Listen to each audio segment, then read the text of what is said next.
నా పేరు మిత్రగుప్తుడు. మీ అమ్మాయి ప్రశ్నలకు నేను జవాబులు చెప్తాను.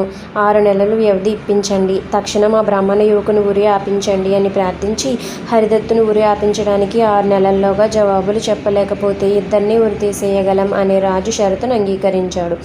హరిదత్తుడికి హామీగా నిలిచాడు. అతని ముఖం చూడకపోయినా మిత్రగుప్తుడిగా ఉన్న అదృష్టదీపుడు ప్రియంవద అడిగిన ప్రశ్నలకు జవాబులను అన్వేషించేంతలో హరిదత్తుడు జైలు నుంచి పారిపోయాడు.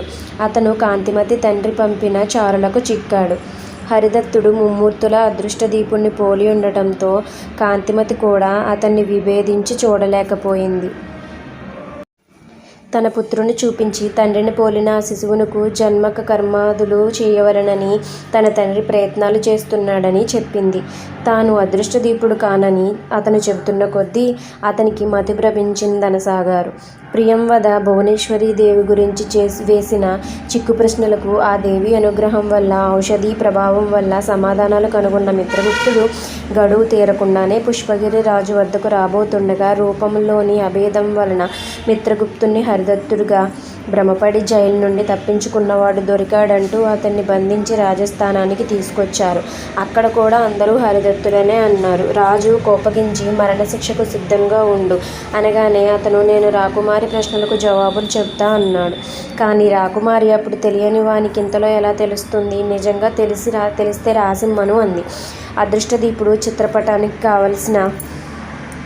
చిత్రం గీయడానికి కావలసిన సామగ్రిని తెప్పించుకొని ఆమె ప్రశ్నలకు జవాబులు సుస్పష్టంగా తెలిసేలా బొమ్మలు గీసి ఏవి ఎక్కడో ఖచ్చితమైన నిర్దేశ చిహ్నాలుంచి పంపాడు.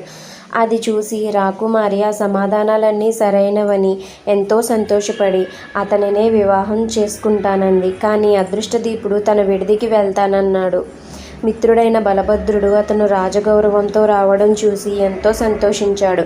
ఏకాంతంలో ప్రియంవద కోసం ప్రాణమైనా అర్పించేంతగా ప్రేమించిన హరిదత్తుడికే ఆమె దక్కాలి కనుక ముందుగా మనం అతన్ని వెతకాలి అని చెరోదారిన సాగారు. బలభద్రునకు ఆ తోవలో ఒక సత్రంలో 2 బ్రాహ్మణులు సంభాషించుకొనుట వినబడింది. కాంతిమతి శిశువునకు జన్మ కర్మాదులు జరుపుటకు ఉత్సవమున తనకేమైనా సంభావనలు దొరుకునని రాజధానికి బయలుదేరిన వారే ఇద్దరు. అదృష్టదీప మహారాజు గారి కుమారుని బారసాలకేదో ఆటంకం కలిగినని వింటిమి నిజమా? అతను అదృష్టదీపులు కారట. అచ్చంగా అతనిలాగే ఉన్న వేరే వారెవరోనట. అయితే మా హరిదత్తుడు కాడు కదా? నీకొక్క కొడుకున్నాడా? నాకు తెలియదే.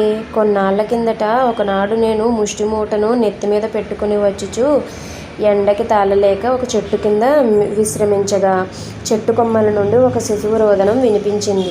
అక్కడొక కోతి చక్కని బిడ్డ నొడిలో పెట్టుకుని ముద్దాడుతుంది.